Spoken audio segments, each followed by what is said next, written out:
Hey everybody, before I get started, I just want to mention a couple of ways that you can engage with me on a more personal level. I have a few avenues set up and I keep focusing on one, and I figured why don't I make a short little video talking about all of them real quick before we get into these episodes. So first thing, Patreon. There's a link in the episode description, in every episode description to the Patreon, as well as a video on the feed called Major Announcement that has all the details of what each tier offers and how much they cost. I implore you to check that out. I offer a lot of cool shit for my patrons. Second thing, the Discord channel. There's also a Discord link in the episode description and in every episode description. I have multiple channels set up there for each show that I'm covering, and it's a great way to just engage with me. I have a channel set up for MMA talk as well. I'm a big MMA fan, so if you're an MMA fan, you can check that out as well. There's a link to the Discord in the episode description. And then lastly, the Facebook and Twitter. Social media. Follow me on there. I post news on there. When I say news, I mean like, hey, I'm stopping covering this show. Hey, I'm starting covering this show. Let me know what you think about this. I do live watches of things on Facebook where like I'll check in and say I'm watching so-and-so show, and then I'll like live comment while I'm watching it, and that'll be cool if maybe you watch that show too and you want to watch along with me, or you're watching it later and you will see my thoughts, which are usually pretty entertaining because I'm usually pretty high when I'm writing them. So check out all those links in each episode description, and let's talk about this episode. Peace. One mic, one mic. Yeah. All I need is one mic. One mic. Yeah. All I need is one mic. One mic. One mic. Hey everybody, welcome back to One Mic, and today I'm here to talk about Season 1, Episode 4 of Apple TV's Lessons in Chemistry entitled Primitive Instinct. And this episode does feel kind of primitive in a couple of ways that I'm sure its creators probably didn't intend. So I'm just going to dive right in because there are a couple of things that I want to talk about just kind of out loud as I try to continue to wrap my head around them. And the first thing I want to talk about is the way men are portrayed on this show, but specifically in this episode. So the episode opens with Elizabeth giving birth at Misogyny General Hospital, where there's like 20 women in one room, all simultaneously giving birth, and there's like 4 men. So already you're picking up that not all the fathers are there. There's like 4 men outside. They're like drinking and complaining about how loud the women are in the room. And I'm a bit conflicted at how I feel about the misogyny stuff on the show, because on one hand, I'll tell you all day how much of an advantage men have in life, how much we take advantage of that fact, how shitty we tend to be. Like, so my issue with this portrayal isn't with men being depicted poorly. Like, we do suck. Like,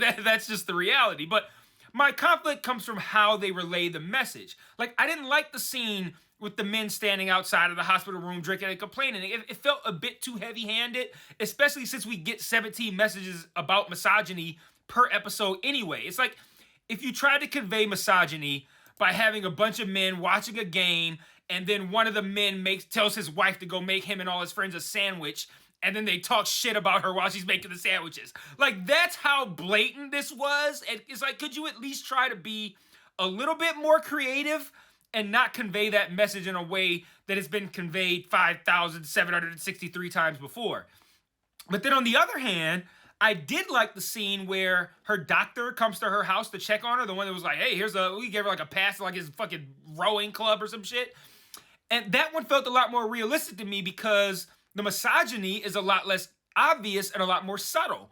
It's like she opens the door and dude just walks in past her, starts making himself comfortable. This motherfucker starts like folding laundry and shit. And like, that's a level of entitlement that only an old white man could possibly have. Like, I was like aghast at that shit. Like, how dare he? But the scene of the men drinking and complaining while the women gave birth, like, that shit just made me roll my eyes. So, you know, the show's doing some weird shit with how it handles women. With how it handles men and misogyny. Another strange decision this week was to have I'll call it this, the pointless misdirect of which girl was Elizabeth's daughter whenever they jumped 7 years into the future. Like, the entire point of that plot line was to get Elizabeth and the TV producer in the same room, which happens at the end of the episode. And that TV producer, by the way, Stewart on Big Bang Theory, big fan of that actor. But did we need the misdirect of which girl was her daughter to get us there? I don't think that we did. And again, when we're talking about primitive decisions here, do we need to convey the visual message of this little girl is overweight from eating Elizabeth's decadent food? Like, I don't know if that's what they meant to convey, but that's how that came off to me. And again, entirely unnecessary to the plot. But I feel bad for that actress because it almost felt like they were exploiting her because of her weight. And like part of me feels like, Michael, you're being too fucking woke here. But like at the same time, again, tell me what was the point of the misdirect and what was the point of visually telling me that girl gained weight from Elizabeth's food, and then maybe I'll back down on being kind of on saying that's shitty. But like if you want to make the argument that the message conveyed wasn't the message they were trying to send, all I say is that they then need to be more cognizant of the choices that they make, because I felt like they were almost kind of ridiculing that girl to have her play that specific role for ultimately no reason. And lastly, what was the point of her being unable to work on her family tree? Like when I thought it was about, when they made us think it was mad, it made me think like, okay, well, she's struggling with her family tree because maybe Elizabeth hasn't told her anything about Calvin.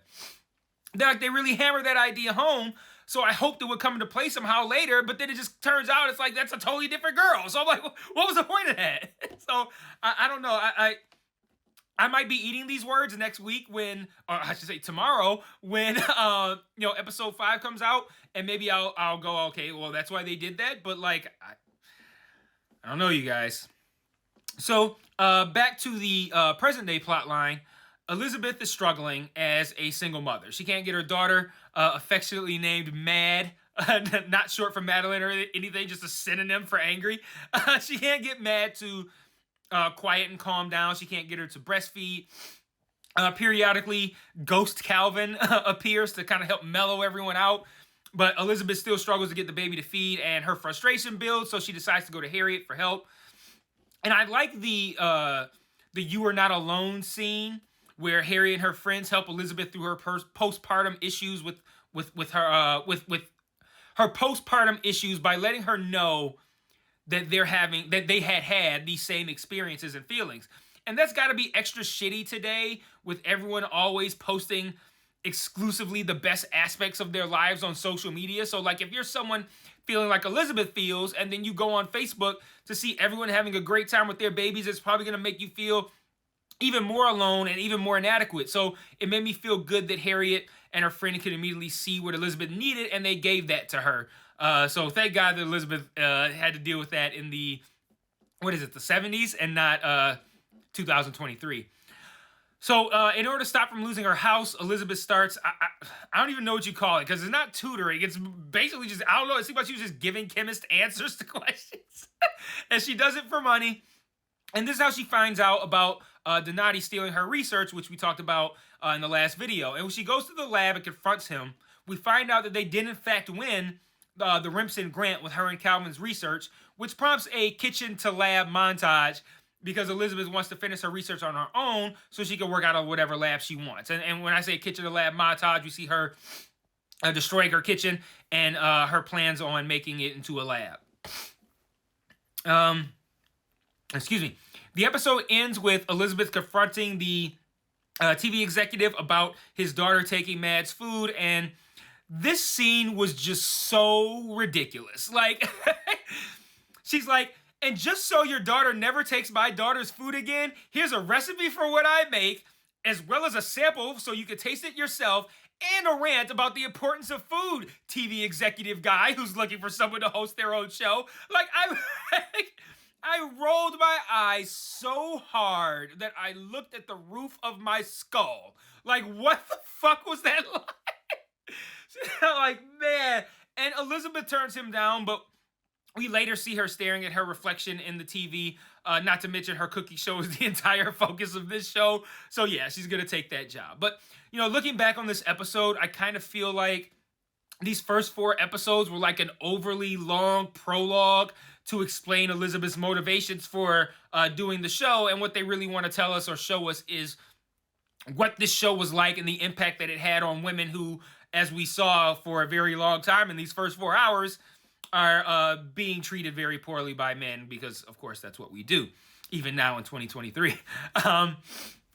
Where was I? But I think the 4 episodes did that job well, of setting up Elizabeth's motivations, but fuck my life, man. Do we need 4 episodes for this? Like, I feel like we could have conveyed misogyny, her financial issues, and her drive to be respected in half as many episodes. But before I wrap up, I do have one final thought. They seem to be aligning this idea of women going after their goals in both Elizabeth and Harriet's story, as we see Harriet's husband not entirely supportive of her desire to resume pursuing legal work. And I wonder where they're taking this with Harriet. Like, we know she's dealing with the whole I don't want a freeway running through my treehouse situation, but I feel like they need to tie this into Elizabeth's story somehow, and I'm not currently seeing how they're going to do that. These first 4 episodes, I feel like they've dragged a bit, taking a long time to lay out Elizabeth's motivations for doing this TV show. I mean, some stuff's worked, but a lot of it has felt very heavy-handed and not terribly deft in its social commentary. So, hopefully now that they've reached what I'm assuming is what they want to be the meat of the story, hopefully the show can pick up a bit and feel a little bit more like insightful commentary and a little bit less like pandering. So, I will see you guys tomorrow for episode 5, and until then, peace.